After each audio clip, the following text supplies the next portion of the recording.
Bonjour, bonjour à toutes et tous et bienvenue sur la toute dernière vidéo de 2025. Après, il n'y en a plus, c'est fini, terminé. Alors nous sommes mercredi 31 décembre.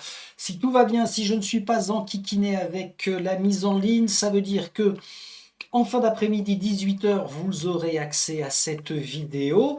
Et puis après, après, on se retrouvera dans un an pour encore autre chose.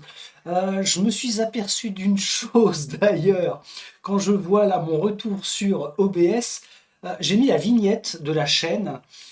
Et il faut savoir que la chaîne, je l'ai démarrée fin 2017 aux alentours du... Alors c'était avant le 25 décembre, ça c'est sûr. Peut-être qu'on le reverra d'ailleurs en allant sur YouTube tout à l'heure pour faire le check des 12 mois passés justement. Et quand j'ai créé la chaîne, j'avais mis ce logo-là, qui n'a strictement rien à voir avec une chaîne de jeux de société en général, mais c'est Boosty. Vous savez, je vous parle souvent de Boosty, le chef des chats de la maisonnée. Et ben c'était lui tout petit et le lien alors, il n'y a pas de lien avec ni les jeux, ni le fait d'être en solo. Le seul lien finalement, c'est que oui, le Boosty appartient au Friedrich et à Madame von Moriarty aussi, bien sûr. Mais je ne savais absolument pas à l'époque quoi mettre en icône de chaîne et j'avais mis ça. Et en fait, j'ai jamais eu l'idée de changer quoi que ce soit par rapport à cette icône. Donc ça veut dire que dans les années à venir, attendez-vous à avoir toujours ce foutu chat qui est le symbole de la chaîne Friedrich Jeux Solo. Alors pourquoi je suis content de faire cette vidéo de rétrospective 2025? Je vais vous dire tout de suite, c'est parce que je pense que sur les 4 dernières années, c'est la meilleure année de jeu ludique, meilleure année ludique aussi, oui c'est ça, que j'ai eu à passer via YouTube. C'est quand même pas rien, vraiment. Je suis plutôt serein. Alors, ça fait un paquet d'années maintenant parce que 2017, ça veut dire que ça fait 8 ans révolus. 8 ans révolus de chaîne, c'est quand même pas rien ça. Bientôt 10 ans, à la vache. Ouais, ouais, c'est bien, c'est bien, c'est bien. Alors, j'ai failli arrêter à deux, trois reprises. Et puis, avec le temps, je me suis aperçu que c'était des pauses qui étaient plus nécessaires qu'un réel arrêt. Donc, c'est cool. Alors, je vais préciser une chose tout de suite, hein. C'est une vidéo qui sort de l'ordinaire dans le sens où je fais 90% de gameplay. Là, même si j'ai devant moi un mémo sur le déroulé des points clés que je ne veux pas oublier, de parler avec vous en fait, mais dans l'esprit ça va partir un petit peu comme ça vient, hein. Une pensée, je vous la donne, et puis j'essaierai de raccrocher les wagons. Ne m'en veuillez pas pour ça. Donc oui, 8 ans. 8 ans, sans déconner, c'est énorme. C'est vraiment bien.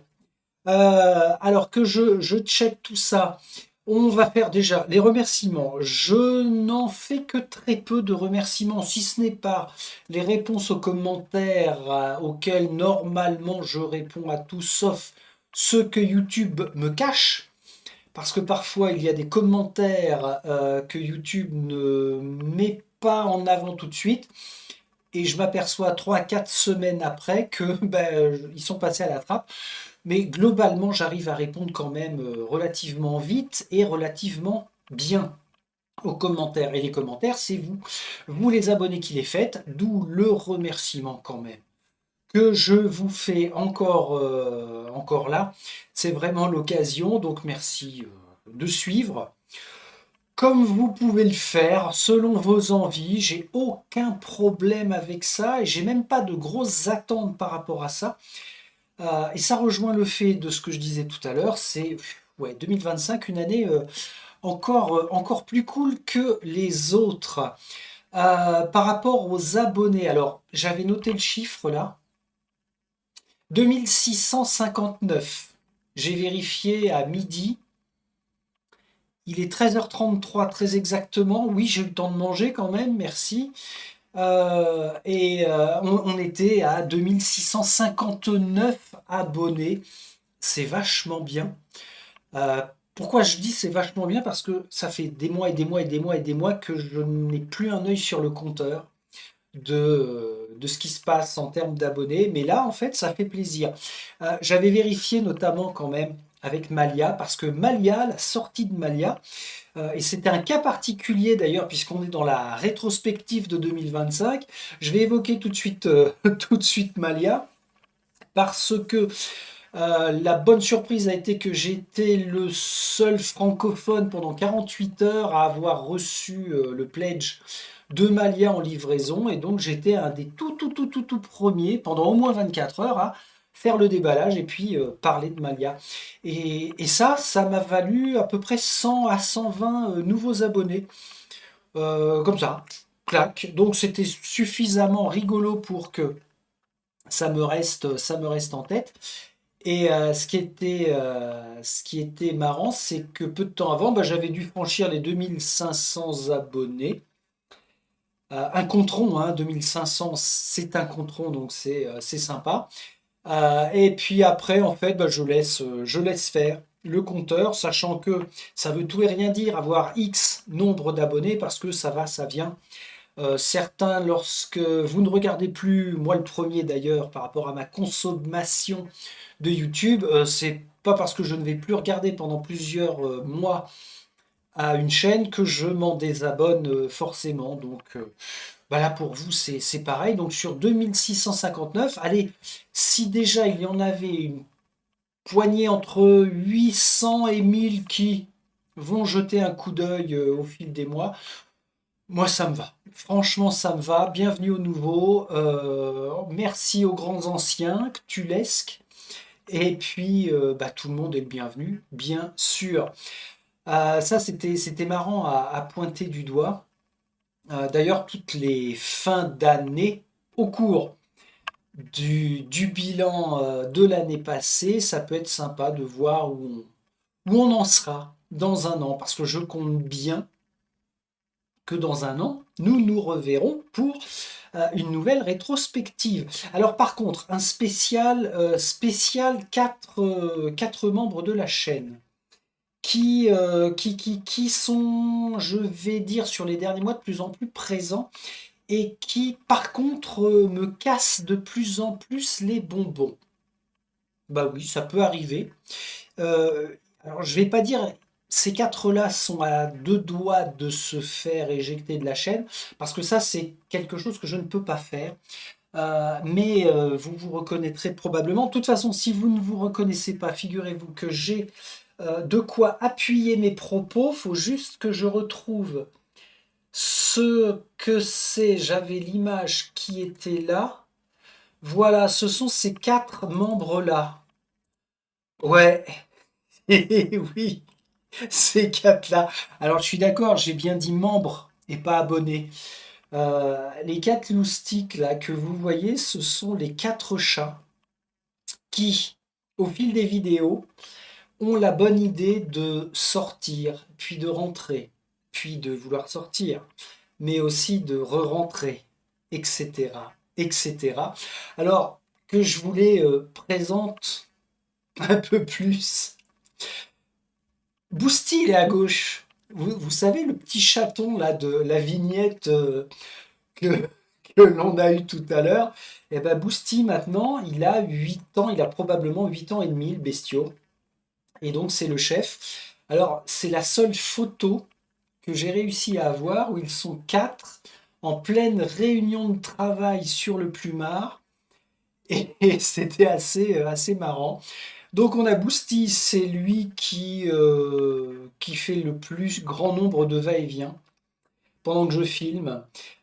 Tout en haut, nous avons Roupette. Alors Roupette, c'est le petit dernier qui vient depuis quelques mois eh bien, faire ses entrées et ses sorties de temps en temps.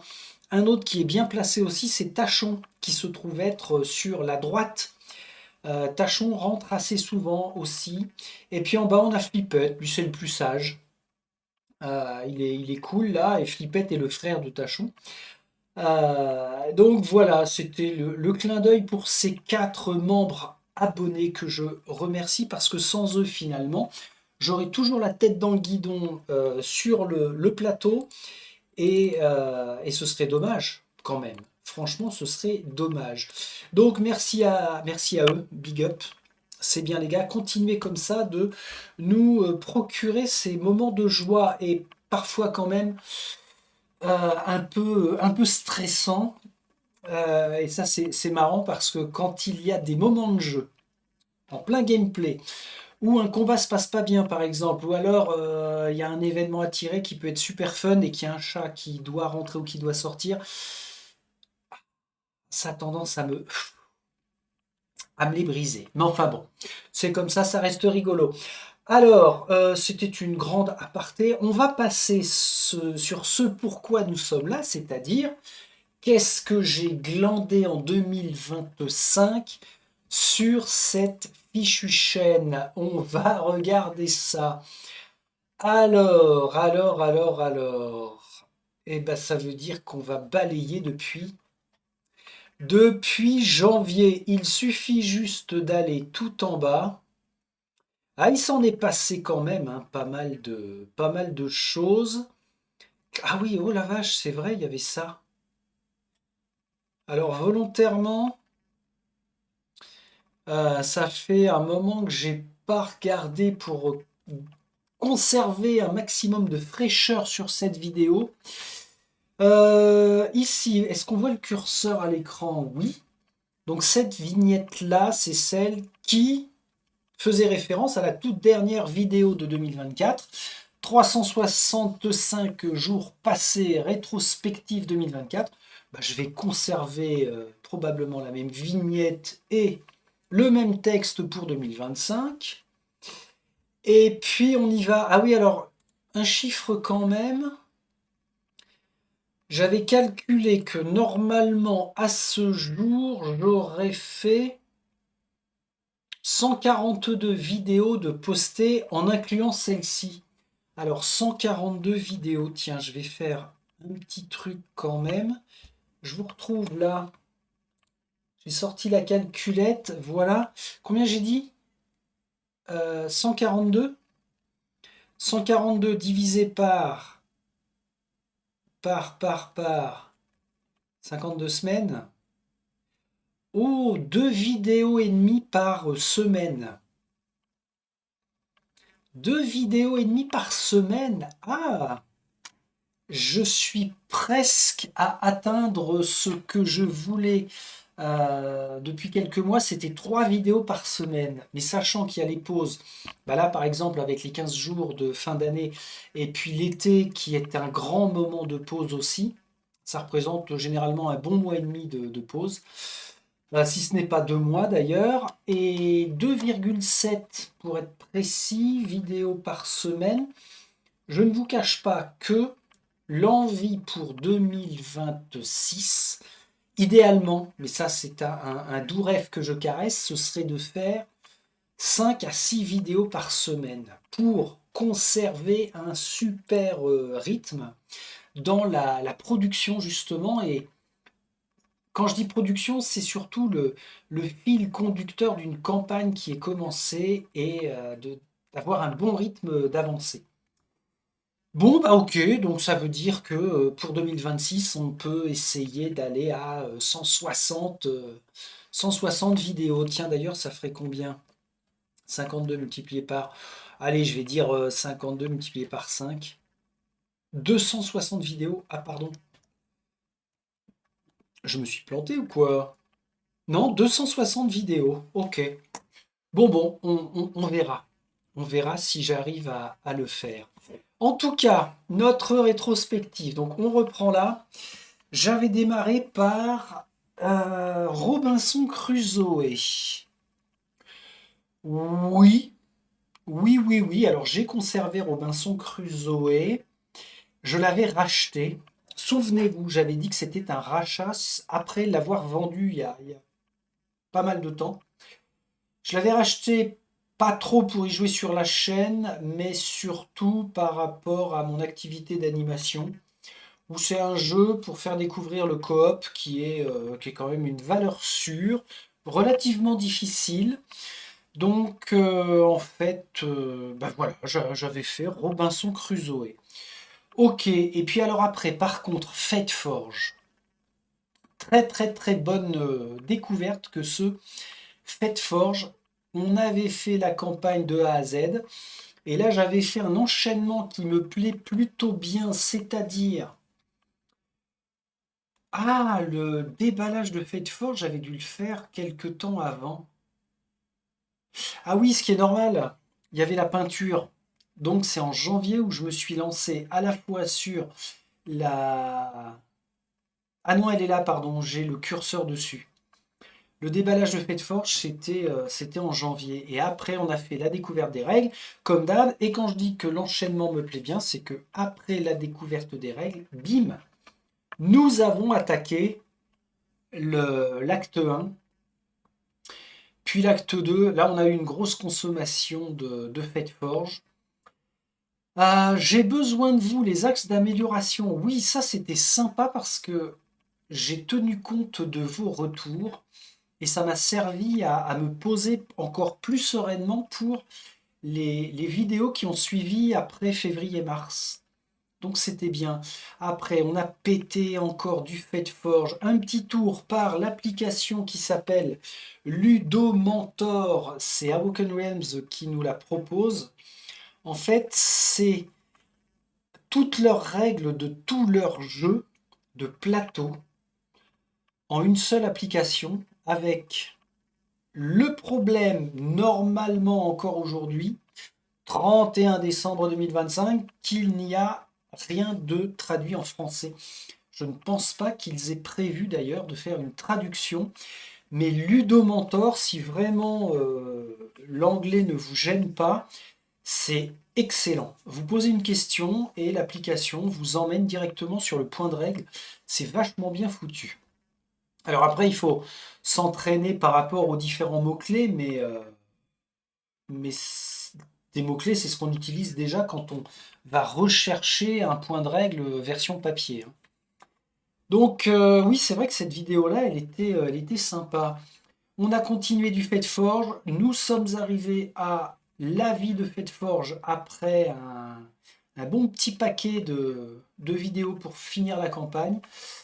Fate Forge, très bien. Vraiment très bien. Ensuite, on a fait un détour par Nemesis Lockdown, qui est dur, qui est assez punitif, mais dans le bon sens parce qu'il est bien pensé. Les règles sont vraiment bien pensées. Mais Nemesis Lockdown en 2026, pardon, je ne pense pas que j'y retournerai. Il y aura probablement Nemesis Retaliation, le troisième volet de leur saga. Mais Lockdown, non, il n'y a pas d'envie. Vraiment, il y a pas d'envie. Je vous le dis comme c'est pensé. Donc, pas de Nemesis Lockdown en 2026.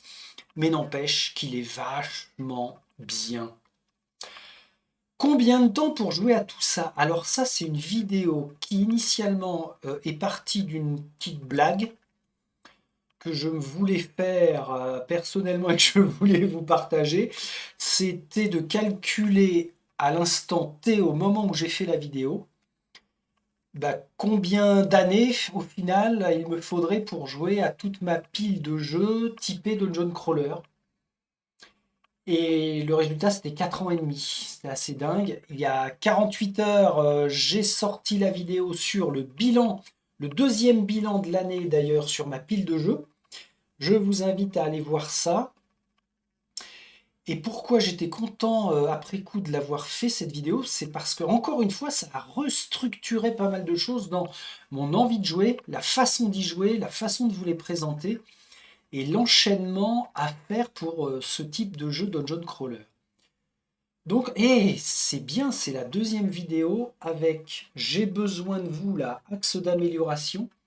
Ça a été la seconde vidéo du premier trimestre qui a fait que sur les mois qu'on suivi, j'étais beaucoup plus à l'aise dans ma tête. C'est important de le dire.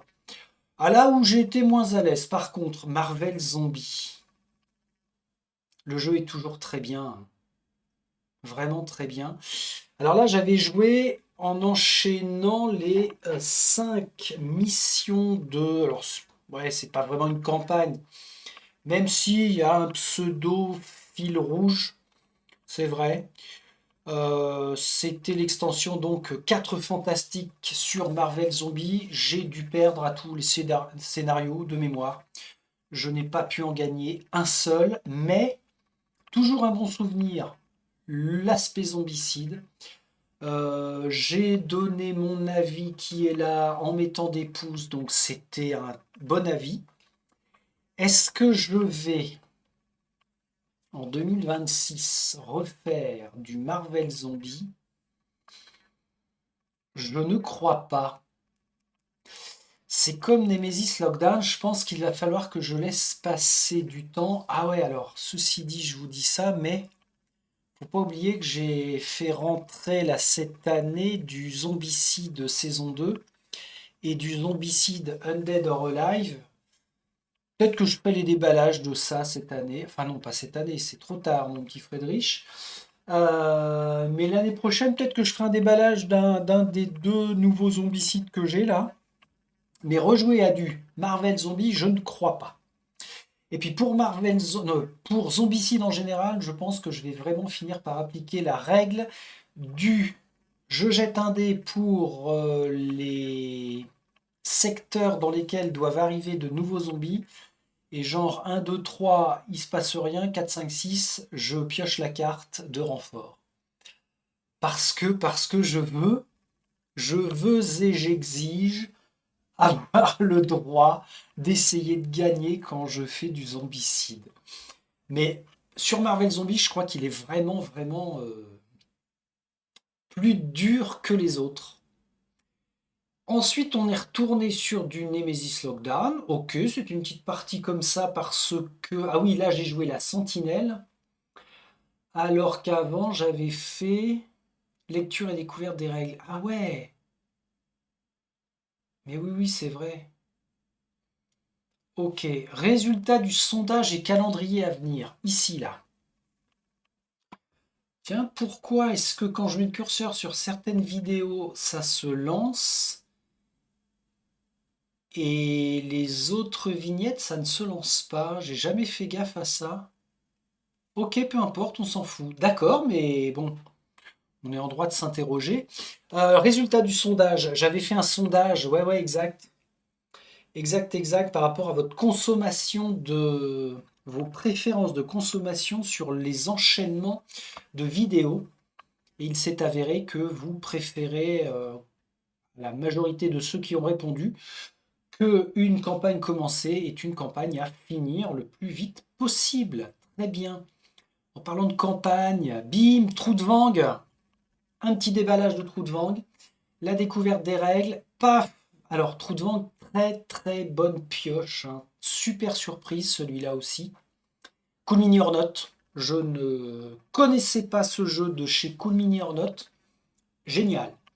Et puis on a fait un petit détour par Maladoom. Alors, super bonne surprise aussi. Très content de d'avoir pu l'intégrer avec un maximum d'extensions qui étaient sorties à l'époque. À l'époque, faut peut-être pas exagérer. C'était il y a quoi? Il y a 6 mois maintenant, quelque chose comme ça. Maladoom, peut-être en 2026, parce qu'il fait partie des titres qui sont assez hauts dans mon envie de jouer. On était retourné sur du Nemesis Lockdown, ok. Ah là là! Enchaînement avec Warhammer Cité Maudite, c'est l'épisode 15. Ah bah oui, parce qu'avant de me remettre à la Cité Maudite, il s'est écoulé un trimestre, oui, largement un trimestre. Et ben voilà, on voit ici, dernière vidéo de décembre. C'était l'épisode 14 de la Cité Maudite et il a fallu un trimestre avant que j'y retourne. Alors, pourquoi ça s'est passé comme ça? J'ai mémoire que, vu que c'est pas vraiment un jeu narratif, mais une succession de périples à accomplir pour avancer dans la campagne, comme il n'y avait pas cet aspect de narration et donc d'histoire relativement forte, j'avais très envie de le finir, hein, ça c'est indéniable, mais j'étais pas pressé pour enchaîner et voir ce que ça racontait. Et donc, j'ai vraiment continué pour arriver à l'épisode 25, fin de campagne, sauf que, pour ceux qui n'ont pas suivi ça, je me suis fait toller par Raducar le loup. Je n'ai pas accompli la campagne en la gagnant. J'ai perdu trop des 8 héros, j'ai dû en perdre 5, donc on n'était plus suffisamment nombreux pour pouvoir la finir. J'ai accepté la défaite et dans la foulée, j'ai fait comme d'habitude l'avis de ce à quoi on avait joué. Et la Cité Maudite, j'étais vraiment très content, très très content d'y avoir joué. Après, on a enchaîné avec Dungeon Saga Origins. Yes! Alors, Dungeon Saga Origins,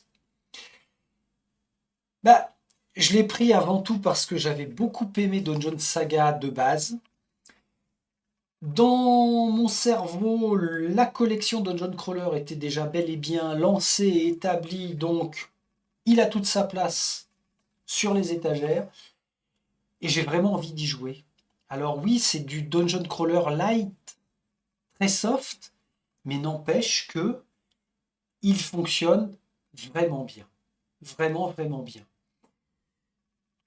Peut-être 2026. Alors, je suis très prudent parce qu'à force de donner des peut-être, là, on voit que ce sont des jeux qui prennent quand même entre 10 et 20, voire plus, en nombre de séances.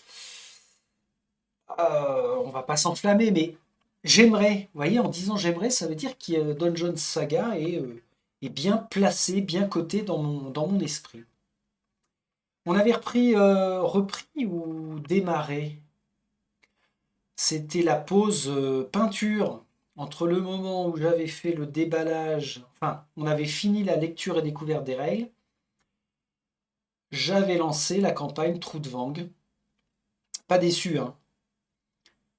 Combien d'épisodes? 16 épisodes. Ça, c'est ce que j'appelle une campagne moyenne. 16 sessions pour la mener à bien, c'est parfait. Vous imaginez là, petit check, une semaine, 2 semaines, 3 semaines, 3 fois 5, 15. Allez, en 3 semaines et demie, un jeu long comme Trou de Vang, on est capable de le finir. 3 semaines et demie, c'est pas grand-chose. Et ça en fait quelques heures de jeu super sympa.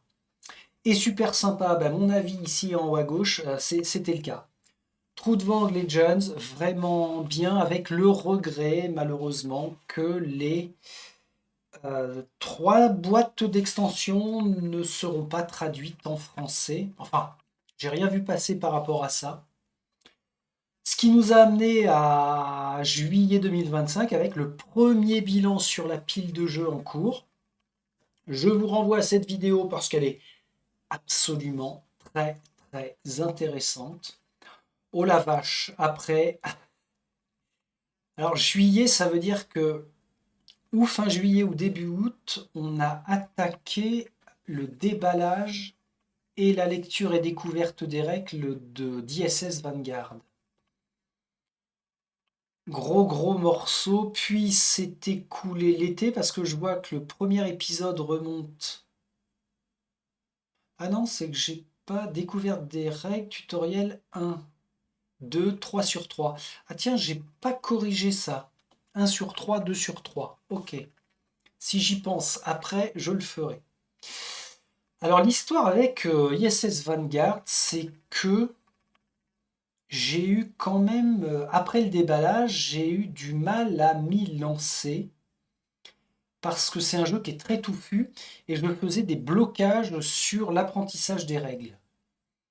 Il y avait plein de points qui me paraissaient, c'est pas qui me paraissaient flous, mais beaucoup de points de règles que je n'arrivais pas à me mettre en tête et ça m'a bloqué.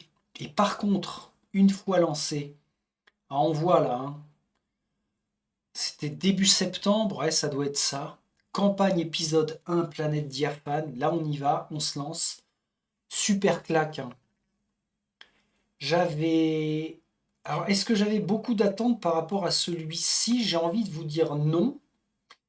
Parce que Awoken Realms, c'est vraiment tout bête. totale confiance.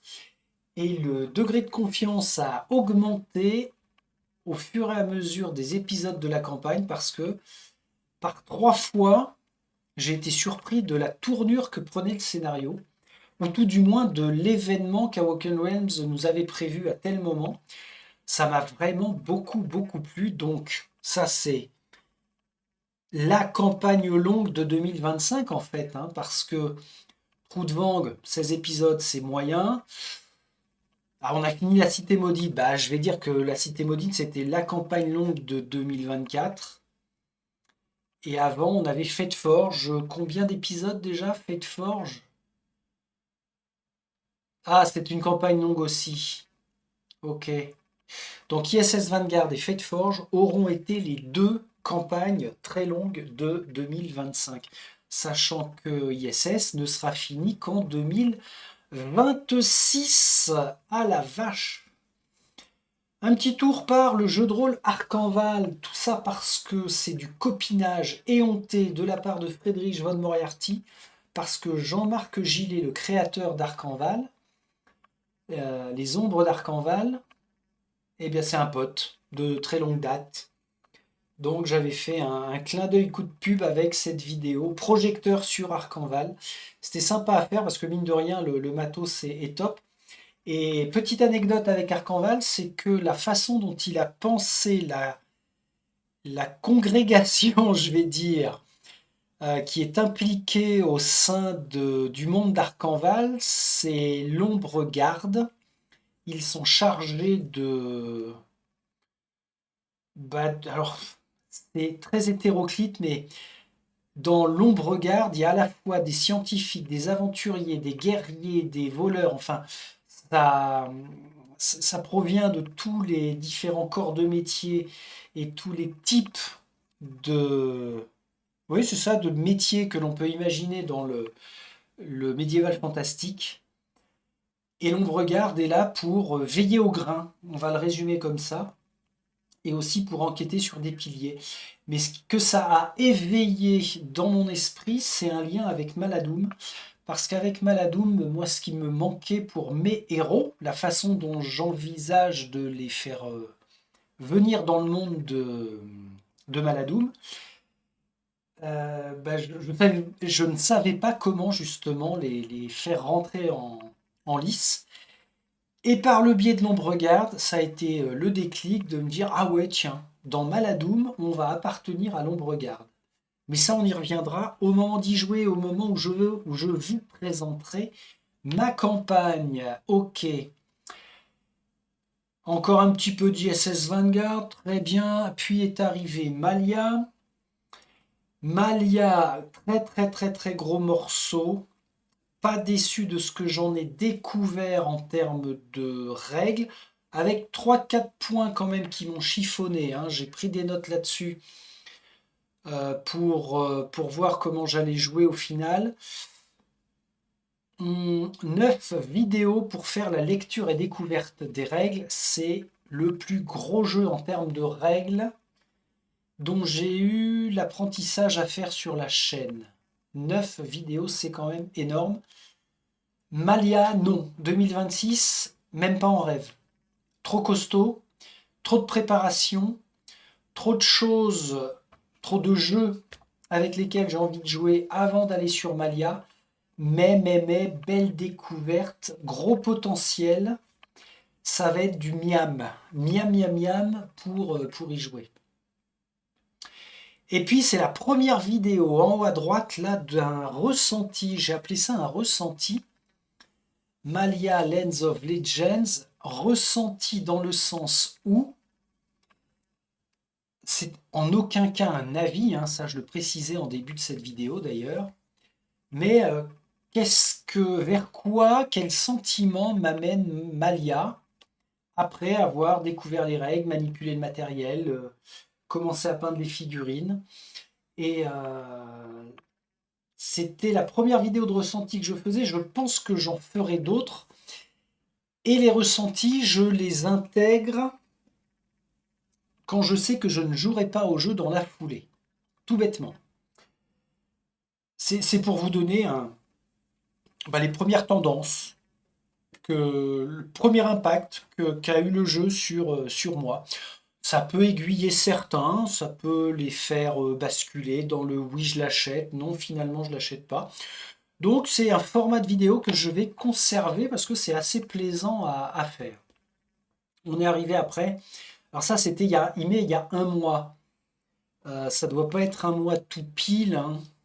Parce il y a toujours un décalage avec YouTube, ça c'est bizarre, mais enfin, c'est comme ça. Alors, peu importe, The Dark Quarter est arrivé quelques jours après Malia, et ça faisait partie des 2 derniers jeux en Kickstarter que j'avais pledgé, et il n'y en a plus depuis 2 ans, 3 ans maintenant, voire même 3 ans et demi, puisque Malia et The Dark Quarter ont mis 3 ans et demi avant d'être livrés. The Dark Quarter, je comptais y faire jouer avant d'y jouer sur la chaîne pendant les vacances de Noël, là, puis en fait, ça ne s'est pas avéré possible. Euh, le ressenti de The Dark Quarter était plutôt pas mal, mais l'envie d'y jouer a diminué depuis. Parce que d'autres priorités, et pourtant, j'ai vraiment, vraiment envie de voir ce qu'il a dans le corps, de vous le faire découvrir ici. Alors ici sur la chaîne, peut-être au premier trimestre 2026, faire un petit tour sur le premier scénario. Alors oui, tiens, en le disant, c'est vrai que The Dark Quarter a cet avantage-là de ne pas être une campagne, mais simplement une succession de scénarios. Seulement 3 scénarios, hein, je crois, par boîte, et il y a 2 extensions. Donc ça pourrait être intégré premier trimestre ou deuxième trimestre 2026. À voir après. Allez, on enchaîne. ISS Vanguard, on y va, on y va, on y va. Et puis, on arrive en décembre avec Egg Sombre, Warhammer Quest, le dernier de chez Games Workshop. Plutôt une bonne surprise, déjà par le fait qu'il arrive aussitôt après que j'ai eu fini La Cité Maudite. Ça, je ne m'y attendais pas, la même année, c'est cool. Découverte des règles, seulement 2 vidéos. C'est vrai que les règles sont pas dingues. Alors, quand je dis sont pas dingues, c'est-à-dire elles ne sont pas fournies. C'est tout simple. Par contre, en termes de gameplay, je pense qu'il peut y avoir de super trucs à faire.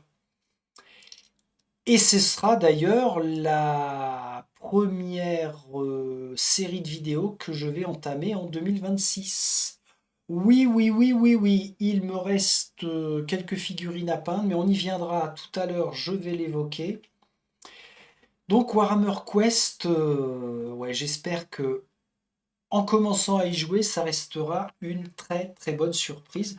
En plus, j'ai une revanche à prendre sur Warhammer Quest, puisque Raducar de la Cité Maudite m'a tollé, et ben j'espère bien aller poutrer le grand méchant d'Aigle Sombre. Et puis comme je l'ai dit, il y a quelques jours, n'exagérons pas, ça fait 48 heures que j'ai sorti pile de jeu bilan numéro 2 décembre 2025. Et d'ailleurs, avant que j'oublie, suite à la vidéo pile de jeu, là, le bilan, j'ai encore eu 2, 3 idées pour agrémenter l'évolution de la ludothèque de la chaîne. Voilà, je voulais juste vous le dire. Je vous en dis pas plus, qui en soi est un peu crétin parce que ça vous fait pas avancer le schmilblick. Mais non, c'était la réflexion du moment. Donc là, ça veut dire que nous avons balayé toutes les vidéos. Combien j'avais dit de vidéos? 100 et quelques? 142 vidéos de 2025. Il n'y en a pas une que je regrette d'avoir fait, hein. Vraiment, les enchaînements ont été bons. Alors, un effet ultra libérateur. Tiens, c'est le troisième. Troisième effet que je vais citer et qui fait que je me sens très bien maintenant par rapport à la ludothèque de la chaîne, c'est que Malia et The Dark Quarter m'ont débarrassé des achats Kickstarter. Alors, même si ça faisait 3 ans et demi que je n'avais pas réinvesti dans du GameFound ou du Kickstarter, le fait de recevoir les 2 derniers jeux attendus, la coupure a été encore plus marquée et c'était vachement bien. Vraiment, vraiment très très cool. Ok, bon. Idéalement, je le redis, hein, si j'arrive à faire 5, 6 vidéos à la semaine par rapport à ce que j'ai prévu de me réorganiser, ce serait quand même vachement bien. C'est bien, hein. Vraiment c'est bien quand je revois tout ce qu'on a fait, tout ce qu'on a réalisé ensemble, parce que mine de rien, bah oui, c'est ensemble, que l'on arrive à faire ces enchaînements de vidéos-là, c'est fourni, je dirais quand même, peut-être un peu déçu, je m'attendais à avoir pu jouer beaucoup plus, mais je fais cette réflexion-là parce que j'ai vraiment envie de jouer beaucoup plus. Quand je vois le nombre d'heures que l'on va devoir y passer. Alors devoir, c'est un bien grand mot, hein. Il n'y a rien qui m'oblige à le faire, mais c'est un pur plaisir. Donc quand je vois le nombre d'heures à jouer, bah, c'est là où je me dis, démerde-toi dans ton planning pour te reposer le plus souvent possible devant cette table de jeu. Ok, on va avancer après avoir fait le balayage 2025. Nombre de vues. Ah oui, alors ça c'est un point que je voulais faire avec vous, quelque chose que je voulais vous communiquer parce que je suis pas sûr euh, de l'avoir évoqué. S'il y a bien une chose dont je me suis débarrassé en charge mentale, je vais nommer ça comme ça, c'est le nombre de vues que je peux faire sur les vidéos. Peu importe, je vous le dis. Alors, j'avais les yeux dans les yeux. Si je veux vous le dire, les yeux dans les yeux, il faut que je vous regarde. Je me contrefous du nombre de vues que peut faire mes vidéos. Pourquoi? Parce que très égoïstement, je joue déjà pour moi et ensuite pour faire le partage sur la chaîne. Mais des vidéos où il y a 40, 34 vues, comme ça peut être le cas, tiens d'ailleurs, on va regarder, mais ISS Vanguard par exemple. Et voilà, 35 vues, 37, 41, 70. Alors on ne sait pas pourquoi, des fois il y a un clampin de plus qui passe et qui laisse tourner. Il devait avoir de la peinture en retard à ce moment-là. Mais non, vraiment, il n'y a plus aucun impact sur mon esprit par rapport aux vues, comme ça a pu l'être il y a encore peut-être 3 ans. Ouais, si je remonte le plus loin possible, peut-être qu'il y a encore 3 ans, ça m'aurait impacté. Alors, il y a des vues qui sont, enfin, en nombre de vues qui sont assez sympas, hein. Tiens, d'ailleurs, pour reprendre le cas de Malia, c'est où le déballage? 4 600 vues, Malia, c'est sympa. C'est tout à fait sympa. Mais pourquoi il n'y a pas d'impact? Parce que, bah oui, comme je vous le disais, c'est pas une chaîne que je fais pour avoir de l'argent ou pour avoir une renommée de malade. Je sais qu'en plus, les chaînes qui présentent du gameplay, beaucoup de gameplay suivi en campagne, bah forcément, tout le monde ne va pas. C'est pas Netflix, hein. Donc tout le monde ne va pas se poser et puis regarder à foison des vidéos de campagne, d'autant plus qu'il y a l'effet spoiler et puis les gens ont probablement quand même autre chose à faire. Et moi le premier, je ne regarde pas de vidéos en campagne sur des chaînes de confrères. Donc je suis très très à l'aise avec ça. Tiens, j'ai pas noté dans mon mémo, mais j'y pense là, faudra que je le rajoute d'ailleurs. Comment on trouve le truc? Gérer les vidéos. Gérer les vidéos. Euh, Ah, ça patine. Pourquoi est-ce que ça patine? Bondela de Bondela. Ah non, c'est pas là que je peux voir. Mince. GameFound et Kickstarter, on y viendra après. Mais ce que je voulais voir, c'était les vidéos les plus vues. Accueil, podcast, playlist. Alors attendez, on va faire un truc. On va faire un truc. Ah ouais, il faut que j'aille sur comment ça s'appelle YouTube YouTube Studio. C'est là où je vais avoir un. Oh la vache, ça ratatouille. Ah bah oui, 31 décembre. Quelle riche idée de me mettre à vouloir chercher quelque chose sur Internet le 31 décembre. Ah, ça mouline. Ah, il y a de la vie. Ok.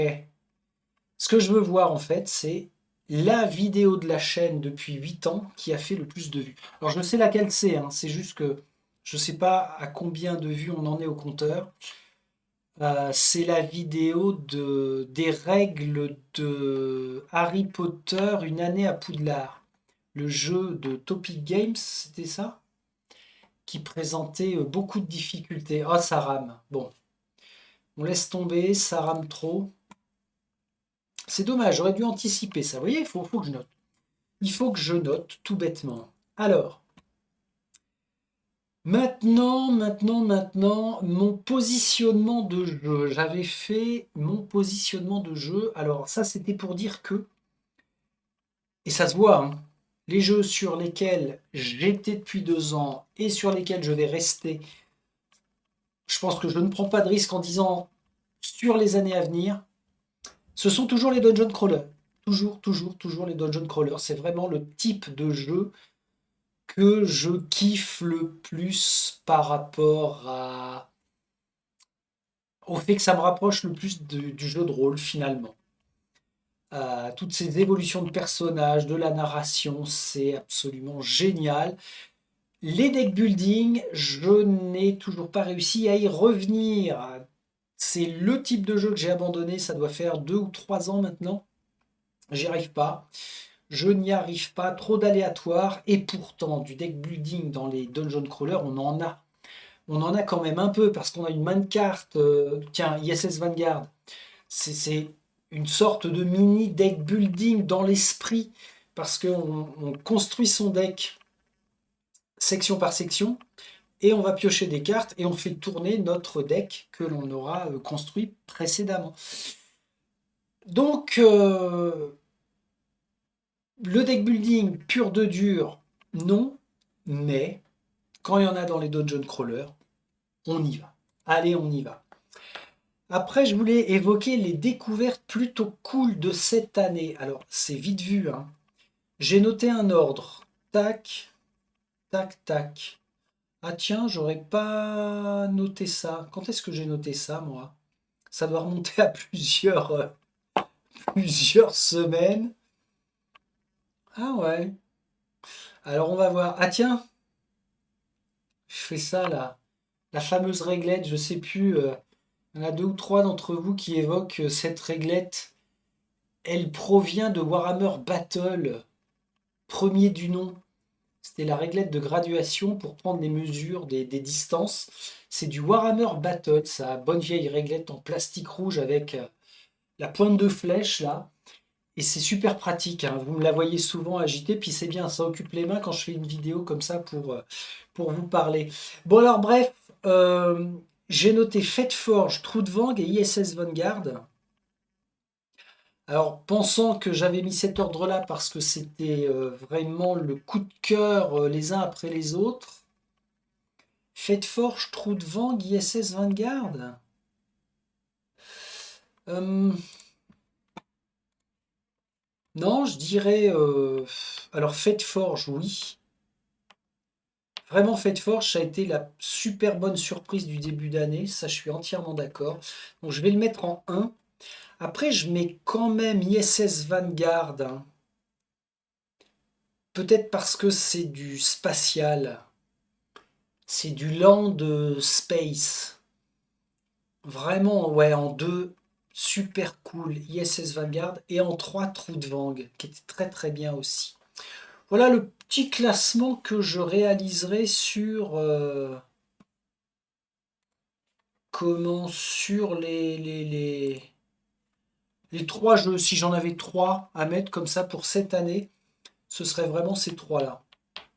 Ok. Un petit point. Alors, ça va être un peu redondant avec la vidéo de bilan numéro 2, mais vu que c'est un bilan de la chaîne en général, ça a tout à fait sa place. Ce sont les jeux qui sont sur les étagères et toujours pas déballés. Je ne vais pas vous les montrer, je fais juste le listing. Chronique de Drunagor, Cthulhu Death May Die, saison 2, 3, 4. L'acte 2 de Descent, Légende des Ténèbres. Dice Throne, les boîtes Marvel. Et Dice Throne Adventures. Etherfields, Frosthaven, King Fire Chronicles, V-Sabotage, Zombicide saison 2 et Zombicide Undead or Alive. Il y a 10 titres qui sont nommés. Ça ne veut pas dire qu'il n'y a que 10 boîtes, parce qu'il y a, avec la plupart, des boîtes d'extension. Donc, pourquoi conserver sur des étagères des jeux non déballés? Eh bien, dans ma logique de consommateur de jeux, c'est parce qu'il y a certains d'entre eux, notamment Frosthaven. Allez, je vais citer. Non, j'en ai pas oublié. Frosthaven fait partie des jeux qu'en aucun cas je ne vais déballer avant d'être sûr d'y jouer, tellement l'envie et l'attente sont grandes. Puis il y a d'autres jeux qui sont au chaud. J'ai vraiment envie d'y jouer, mais c'est pas encore le bon moment. Il y en a qui commencent à me titiller fortement. Etherfields, hein, ça fait un moment que je l'évoque, mais oui, j'ai vraiment envie d'y jouer. Zombicide, ça peut attendre, ça peut attendre. V-Sabotage, pas de souci, il est rentré très récemment, ça va attendre largement. Dice Throne, même chose, ça attend, on repousse. Descent, c'est un cas particulier parce que tant que je n'ai pas l'acte 3, je ne retouche pas au 1 pour reprendre la campagne. Puis Chronique de Drunagor, j'ai pas mal envie aussi. Mais voilà, il reste déballé parce que je ne veux pas me spoiler, je ne veux pas être déçu éventuellement. Donc il reste au chaud. C'est comme ça. Et puis Cthulhu Death May Die saison 2, 3, 4, ça c'est un cas particulier parce que c'est du one shot. Donc ça, on y viendra. C'est plus facile de se poser et puis d'aller choper un scénario comme ça à droite à gauche. Même si mon style de consommateur de jeu aurait tendance à j'ouvre la boîte et je fais les 6 scénarios qui sont proposés. C'est probablement comme ça que je vais le faire. Mais Cthulhu Death May Die, vu la difficulté du jeu, il n'y a pas urgence. Hein. J'ai pas une grosse envie d'aller me faire mal là pour l'instant. Ok, donc ça veut dire que j'ai une quinzaine, voire une vingtaine de boîtes qui sont sur les étagères là. Derrière moi, à droite, pas à gauche parce qu'à gauche c'est la baie vitrée, mais en tout cas ils sont sur ces étagères et puis ils vont y rester tranquillement. Ok. Ah tiens, une mésaventure en 2025. Figurez-vous que. Alors, je l'ai noté parce que elle m'a suffisamment vexé sur le moment pour me dire tiens, je vais en parler, je vais l'évoquer parce que ça peut servir. Et peut-être que même certains d'entre vous se sont déjà fait couillonner avec ça. Je suis allé sur un site, alors je le nomme parce qu'il n'y a aucune raison de ne pas le nommer, Arcadia à Nancy, site en ligne donc. Et alors, super surprise, Drunagor. J'attendais des extensions particulières qui normalement étaient introuvables. Undead or Alive, même chose, 2 extensions qui normalement ne sont plus trouvables. Enfin, une des 2 en tout cas pour Undead or Alive, et qui étaient sur le site. À la vache, quantité 2 ou 4 à chaque fois. Ah bah croyez-moi que je me suis fait un panier. Alors le panier, on était à plus de 350 euros, hein, me semble-t-il. Et j'ai pas validé le panier tout de suite. Est-ce que je me suis fait avoir à cause de ça? Que les boîtes me sont passées sous le nez parce que dans les 48 heures, eh bien, elles ont été achetées? Pas du tout. C'est l'effet inverse. C'est-à-dire que Arcadia à Nancy ne tient pas correctement à jour leur stock. Et je ne sais pas pourquoi il y a eu une petite loupiote qui s'est allumée. J'ai pas validé le panier et payé le lendemain. Je l'ai fait, c'est ça, 48 heures après. Enfin, au moment de le faire, il y a bien un téléphone d'Arcadia à Nancy, là. J'appelle. Vous avez bien ça, ça, ça, ça, ça. Ah non, aucune boîte. Oh, enfoiré. Je l'ai pensé, hein, enfoiré. Je dis, ah pourtant, vous avez au moins deux ou quatre quantités d'indiquées sur le site. Ah oui, non, mais ça va, ça vient, c'est pas à jour. Ah, ouais, ok. Ah, ok, ok. Ça m'a agacé d'une force. Parce que très, très déçu. C'était l'occasion de compléter des boîtes pour la collection. Et patatras, pas bon. Alors heureusement que j'ai pas fait le paiement en ligne, mais ça m'a incité à conserver en tête sur des jeux qui sont censés être très difficiles à trouver. On appelle avant de valider. Ça évitera les déconvenus. Alors c'est bien dommage parce que Arcadia à Nancy, là, le petit monsieur était très sympathique au téléphone, mais au niveau du retour client, c'est super négatif. Vraiment, c'est dégueulasse, dégueulasse, dégueulasse. Donc, vous qui avez des sites de vente en ligne, mettez-vous à jour, s'il vous plaît. On passe à un point peinture. Je ne fais pas de point peinture sur la chaîne. C'est vrai et c'est pas vrai. De temps en temps, sur un jeu qui pour moi est extrêmement marquant, je vous présente des figurines où je fais un point peinture en disant bah voilà, j'en suis là, là, là, etc. Mais c'est très marginal. Et puis sur un bilan d'année, je me suis dit bah tiens, pourquoi pas évoquer ma façon de. C'est même pas ma façon, c'est où j'en suis en peinture. Allez, on va le dire simplement. En finition, récemment j'ai fini ISS Vanguard. Oui, pour y jouer, quand même, c'était la moindre des choses. Mais j'ai fini Malia aussi. Alors Malia, je suis content. On va retourner sur cette vue-là. Pourquoi? Ah oui, alors il faut que je remonte ça, sinon on ne va rien voir du tout. Pourquoi Malia, je suis content? C'est parce que j'ai sacrément anticipé, même si, comme je l'ai dit tout à l'heure, Malia, on ne va pas y jouer avant un sacré moment. Et ben n'empêche que le fait d'être complètement à jour sur la peinture, bah, c'est une avance phénoménale que j'ai pu faire. Alors, à peindre, elles étaient sympas. Je ne vous montre pas tout, hein. Là c'est juste les héros, les méchants principaux. Notamment, alors mes préférés, ce sont les petites. Toi, je t'aime pas. Toi, pourquoi pas. Toi, t'étais sympa aussi. Toi, t'es trop classique. Toi, t'étais sympa. Toi, t'as un petit bout de... Ah, elle était rigolote aussi. Et toi, très classique. Voilà, dans les héros, je dirais ces cinq-là qui étaient, de par leur posture, cool. Au fur et à mesure que j'appliquais de la peinture à droite à gauche, pardon, je disais, ah ouais, ça va être sympa. Si je devais faire un trio, allez, ah, les trois minettes là, t'es un minette? Oui, toi, t'es un minette aussi. Elle est bien. J'aime bien la posture, j'aime bien le rendu avec la peau bleutée. Elle, c'est quand même celle que je préfère avec sa natte incroyable qu'elle a. Vraiment, ouais, elle, le top. Puis alors, elle, tout complètement bariolée, avec son singe sur l'épaule. Elle est très bizarre, mais super. Elle était super rigolote à faire. Parce que j'ai changé plein de fois de couleur. Et puis, parmi les méchants, toi, t'as un bon gros con bien classique. Ouais, c'était sympa, vite fait, quoi.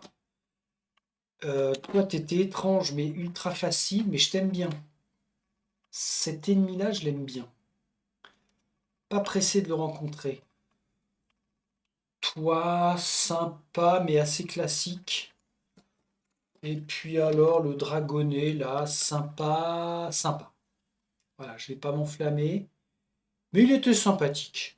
En tout cas, sur Malia, je suis vachement content d'avoir fini parce que quand j'aurai envie d'y jouer, il n'y a même pas de pause, enfin, il n'y a même pas de temps à y passer pour la peinture, il sera opérationnel. C'est vraiment très très cool.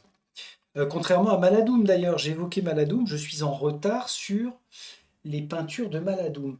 Là où j'ai fini aussi la peinture, c'est The Dark Quarter. Alors juste le Pig Monstre de The Dark Quarter.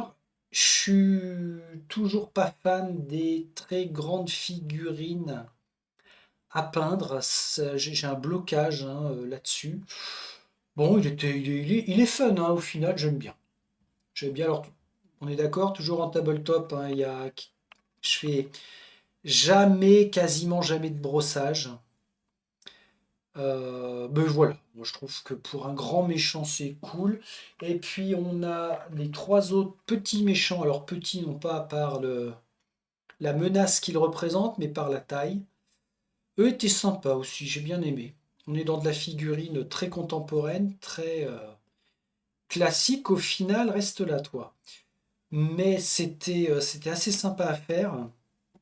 Et puis alors oui, les quatre héros de la boîte de base. Alors là, c'est très rapide. Hein. Franchement, 6, 7 couleurs max, mais alors grand max.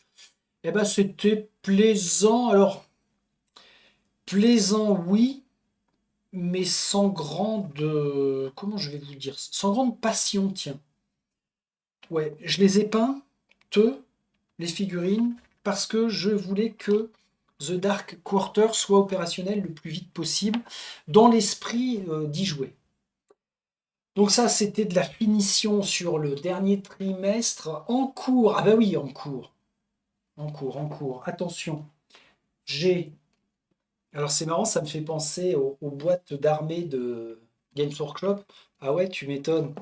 Vu qu'on est avec euh, Exombre, le dernier Warhammer Quest, j'aime beaucoup. J'aime beaucoup. Alors eux sont un peu bizarres là, les Kelpie. J'étais bizarre à peindre, mais très rapide.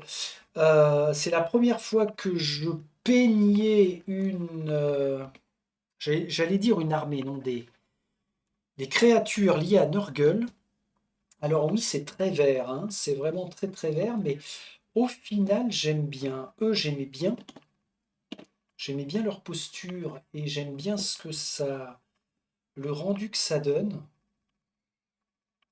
Très soft. Ah tiens, d'ailleurs, je m'aperçois que je n'ai pas... Ouais, j'aurais pu faire en sombre les pointes là qui dépassent. Comme c'était fait sur les cartes d'ailleurs. Mais bon, ça peut rester comme ça. Hein. C'est pas gênant. Eux, j'ai beaucoup aimé les peindre aussi. Eux aussi, j'ai fini par sous-coucher ce matin là. Les 8. Alors ce sont des pestigores. Et ben, très cool. Vraiment très cool. Et il y a un effet, j'ai remarqué, très bizarre, hein, puisqu'on est au point peinture. C'est que jusqu'à présent, ça n'a été principalement qu'avec des figurines de chez Games, où j'ai pris autant d'attention, même sur des créatures basiques. Enfin, chez les ennemis. D'habitude, je prête beaucoup plus d'attention sur les grands méchants.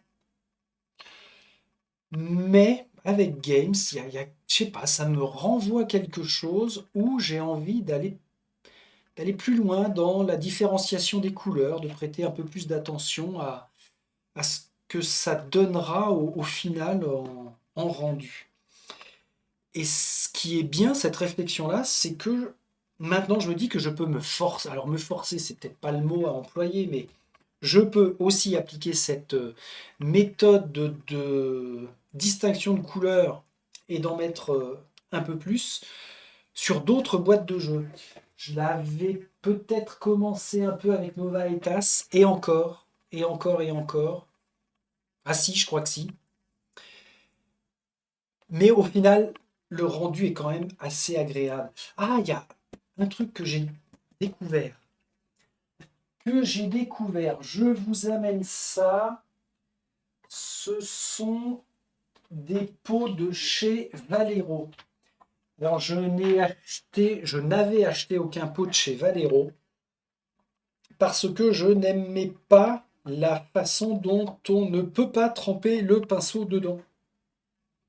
Puisqu'on a des pots comme ça, donc une fois que vous ouvrez ça, ben, vous ne pouvez pas tremper dedans. Mais ça va en inclinant et en faisant tomber une goutte. Alors, moi, ce que j'ai fait, hein, c'est que sur les grandes surfaces, par exemple comme ça, j'ai fait carrément tomber des gouttes à différents endroits de la figurine, de la même couleur bien sûr, et puis tac tac tac, j'ai peint. C'est pas forcément indiqué comme ça, mais enfin, c'est l'usage que j'en ai fait. Et puis sinon, bah, directement une goutte sur le pinceau et puis on peint. Et ce que j'ai découvert chez Valero, c'est leur gamme Special FX, donc effets spéciaux.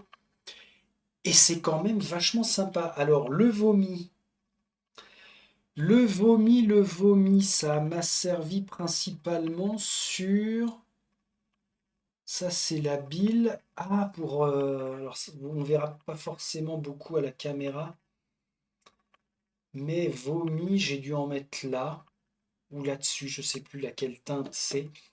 Mais une fois que c'est sec, c'est vrai que le rendu est assez cool. Attention, ça a un effet brillant quand même, hein. Leurs effets spéciaux, c'est brillant, mais c'est voulu. J'ai acheté du Flesh Blood.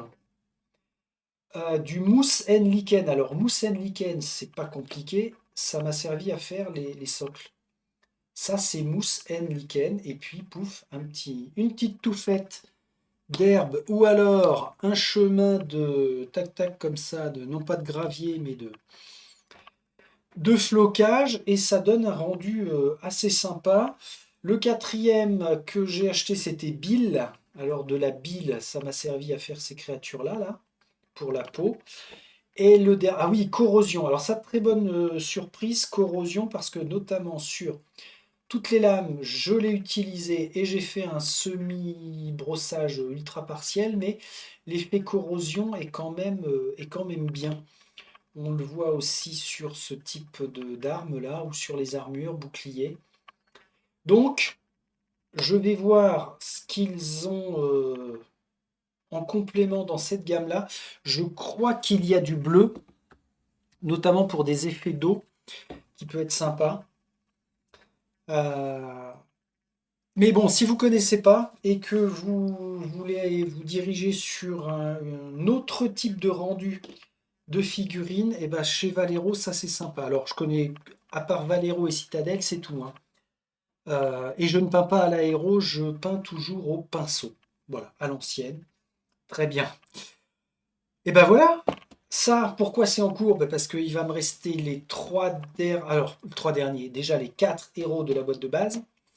Les trois héros à débloquer au fil des actes, et puis les boss à affronter. Mon challenge, c'est que dans une semaine max, donc on est mercredi, hein, il faut que ce soit fini pour que je revienne vers vous et qu'on démarre la campagne de Dark Water, Aigues Sombre. Qu'est-ce que j'ai d'autre en suspens? Enfin en cours plutôt, Dungeon Saga Origins. Alors Dungeon Saga Origins, j'ai peint la première boîte, mais pas les trois extensions pour l'instant. Maladoum, et ben voilà, Maladoum, il faut que je reprenne parce qu'il faut que je me mette à jour. J'ai aussi, alors j'ai noté Nova Aetas Renaissance, c'est un bien grand mot, oui, mais il me reste quand même 4 héros à peindre, et puis surtout, quand la vague 2, tiens ça, je peux te rabaisser, quand la vague 2 sera là, des extensions de Nova Aetas Renaissance, eh ben, rebelote, je vais avoir pas mal de peintures. Et puis alors en suspens, il y a vraiment des jeux qui sont en suspens. Massive Darkness 2, je l'ai évoqué pendant la vidéo de bilan numéro 2 là, sur la pile de jeux. Il y avait Tachon à la porte. J'ai beaucoup de mal à me projeter sur du gameplay de Massive Darkness 2. C'est clairement que ce n'est toujours pas le moment d'y jouer. Donc j'ai suspendu la peinture des créatures qui me reste à faire. Et puis un autre qui est en suspens, toujours Marvel Zombie, hein, mais en même temps, il n'y a pas d'urgence. Je sais que je ne vais pas y jouer, probablement pas en 2026. Donc sur les boîtes d'extension en cours, j'ai le temps de m'y remettre. Ok. Qu'est-ce que j'ai noté ensuite? Ah oui, alors il y a des rubriques du bilan que je note, ça fait peut-être bien 3 mois, hein. Et puis quand je reviens dessus, tac, ça change. Là, j'avais fait une rubrique, la pile des envies et ou grosse envie de reprendre en jeu. J'avais noté Dungeon Saga en 1. Alors, c'est pas forcément en 1, c'est juste que. Est-ce que j'aurais pas mis ça en ordre alphabétique? Non, même pas. Alors, Dungeon Saga, bah, je l'ai dit tout à l'heure, ouais, j'aimerais bien quand même aller sur une dizaine de séances de Dungeon Saga, et puis hop, la première campagne est faite. Vous voyez, c'est pas très long. Voyage en terre du milieu, c'est pareil. Voyage en terre du milieu, plus ça va, plus dans le cerveau, il gagne des étages. Maladou Netherfields, bah oui, c'est ceux que j'ai cités tout à l'heure déjà. Donc ces quatre-là font partie de ceux que vers lesquels j'aimerais bien déclencher de la vidéo. On est bien que sur de l'envie, hein. Attention, vous savez que, peut-être encore plus chez moi, c'est très très très fluctuant, mais c'est ça qui est bien aussi. Ah, nouvelle rubrique dans le bilan, les ventes prévues. Il y a 2 jeux. Ils font partie de la ludothèque de la chaîne. Enfin, il y en a un, c'est un peu oui et non. Est-ce que vous allez le voir? Oui, Warcraft. Alors, Warcraft, je ne parle pas de Warcraft Adventures, le jeu de plateau, le dungeon crawler tiré de l'univers Warcraft. Je parle de la boîte et de quelques extensions que j'ai sur le jeu d'escarmouche. Les figurines sont vraiment extrêmement sympas. Vraiment, elles sont top, top du top. J'ai peint 90%, mais j'ai été déçu par le baratin fait par. Alors, c'est Corvus Belli. Corvus Belli qui, à la sortie de Warcraft, ont fait une promesse pour les joueurs de dire que c'était un jeu d'escarmouche narratif, jouable en campagne. Il n'y aurait pas 2 mots que j'aime bien là dans ce que je viens de vous dire, narratif et jouable en campagne? Bah si. Alors, on a une toute petite campagne de 3 scénarios enchaînables dans la boîte là, la boîte de base. Et depuis, rien. Rien. Attention. La dernière fois que j'ai regardé, ça doit remonter à 2 mois. Oui, ça fait un moment. Mais depuis le temps que Warcraft est sorti, il n'y a pas eu de bouquin de scénario, par exemple. Sur leur site, il n'y avait pas de bouquin. Il n'y avait pas de proposition de campagne à télécharger. Euh, Ça, pour moi, c'est suffisamment un vecteur de vexation. Moi, je suis quelqu'un qui se vexe assez facilement, finalement. Mais il ne faut pas me la raconter, en fait. Et j'ai fini par me dire, vous m'emmerdez, Corvus Belli, vous faites des choses qui sont vraiment super qualitatives. Ça m'embête, mais s'il y a un jeu dont je vais vouloir me séparer, c'est Warcraft. Alors, ceci dit, si vous êtes intéressé par Warcraft, vous me le dites, hein, en commentaire, et puis on peut rentrer en communication les uns les autres. Donc Warcraft, ça va dégager. J'ai deux ou trois extensions avec. Et ça me fait penser que Warcraft Adventures, d'ailleurs, par rapport. Alors là, ça peut faire très bizarre à certains ce que je vais dire. Mais par rapport au prix du jeu de plateau, du dungeon crawler Warcraft Adventures, j'ai pas envie d'y aller. Alors peut-être que il y a le côté. Ouais, je vais me débarrasser de Warcraft. Est-ce que je vais acheter Warcraft Adventures?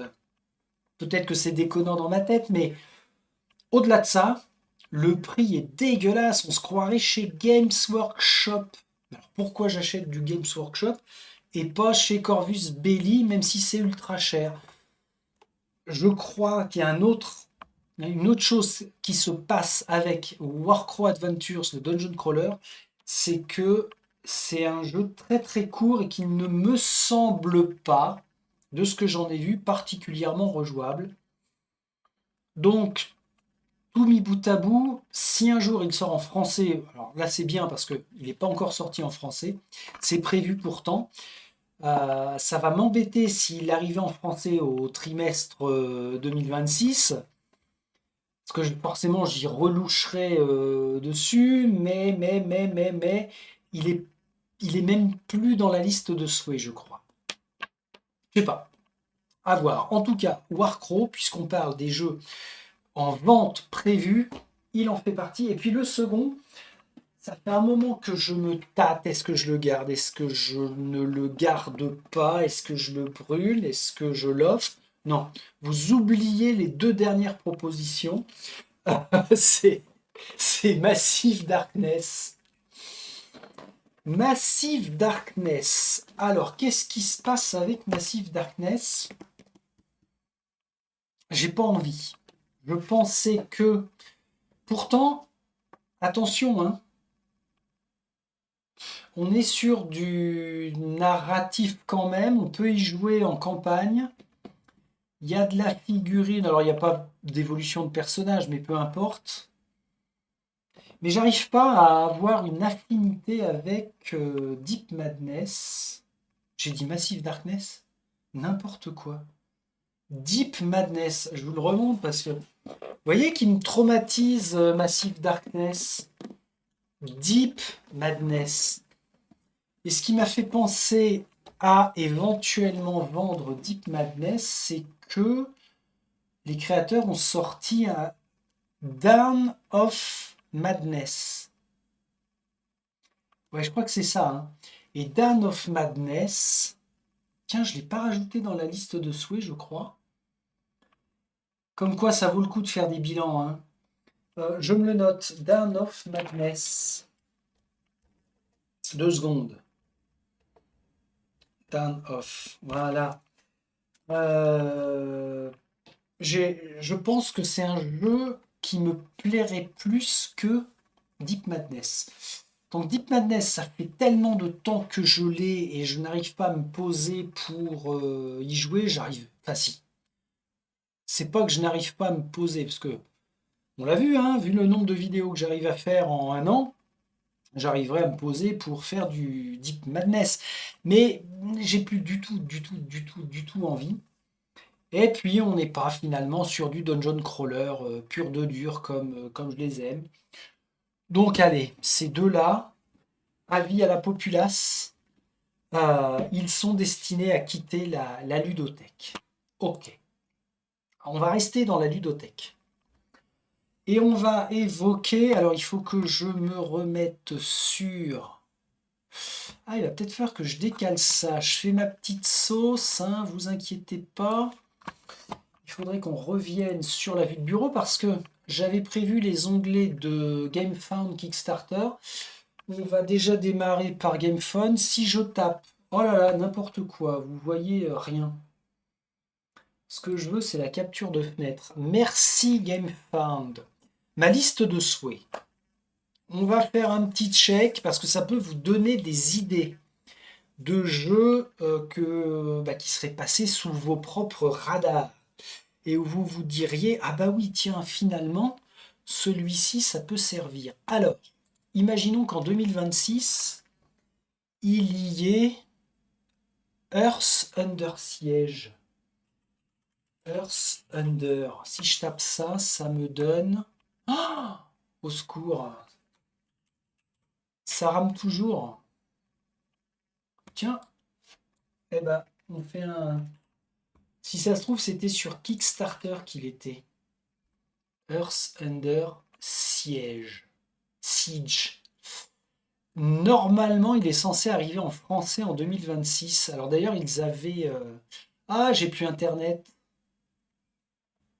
Ok, bon bah, cherchez pas les gars. Je n'ai plus Internet. Bah oui, network error. Oh l'angoisse.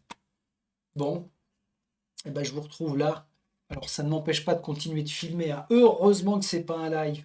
Vous comprenez, voilà l'exemple typique pourquoi je ne fais pas de live. Je ne prends pas le risque de faire des lives à cause de ça. La coupure, alors il fait beau, hein. Dans ma Touraine natale, franchement il fait beau, super ciel dégagé, mais plantage internet. Ok, ok. Si vous ne connaissez pas Earth Under Siege Flashpoint, c'est narratif campagne futuriste. Ça a l'air vraiment, vraiment très cool. Aridia, si ça avait le bon goût de venir en français, mais je suis pas sûr. Éventuellement 2027. Freezold, pareil, peut-être une VF en 2027. Ah oui, j'avais noté The Witcher Legacy. Là, ils ont fait. Alors, il, c'est qui? C'est Go On Board. Merci. Go On Board a fait une super campagne Kickstarter ou GameFound, je ne sais plus laquelle des deux plateformes c'était, mais enfin, ils ont fait une très très belle récolte de promesses de dons. Et j'ai regardé plusieurs vidéos depuis. Enfin là, j'ai arrêté, ça fait plusieurs jours, mais depuis un petit moment sur The Witcher, l'ancien monde, qui me paraît quand même être assez sympa dans le style de jeu qui pourrait me plaire. On est sur quoi? Sur du land crawler, c'est pas du tout du dungeon crawler, on peut y jouer solo. Moi, ça me fait penser à, tiens, je me pose devant Nemesis, Nemesis Lockdown, je fais une seule partie, je gagne, je perds, bon, je perds, mais voilà, c'était cool. Et ben, l'ancien monde, c'est dans cet esprit-là, comme ça aurait pu être le cas avec ah zut, j'ai bouffé son nom, le Legendary Edition là, ou l'Ultimate Edition, Mage Knight. Alors Mage Knight, je l'avais pas gardé, mais ça me faisait penser aussi à ça. On se pose, on évolue sur le plateau, on voit ce qui se passe, on gagne, on perd. Mais c'est du one shot. Et The Witcher, l'ancien monde, il est dans les premières positions 2026 pour intégrer la ludothèque. Et tout ça parce que il y a eu The Witcher Legacy. Alors The Witcher Legacy, quand il sortira en VF direct, je le prends. Là, franchement, il a l'air top. De chez Ludus Magnus Studio, j'avais noté Requiem aussi, peut-être en 2026 Requiem.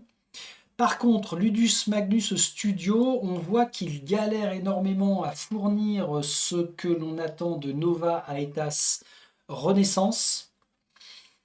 Est-ce que ça pue pour eux ou pas? Je sais pas, mais en tout cas, il y a quelque chose qui se passe chez Ludus Magnus Studio.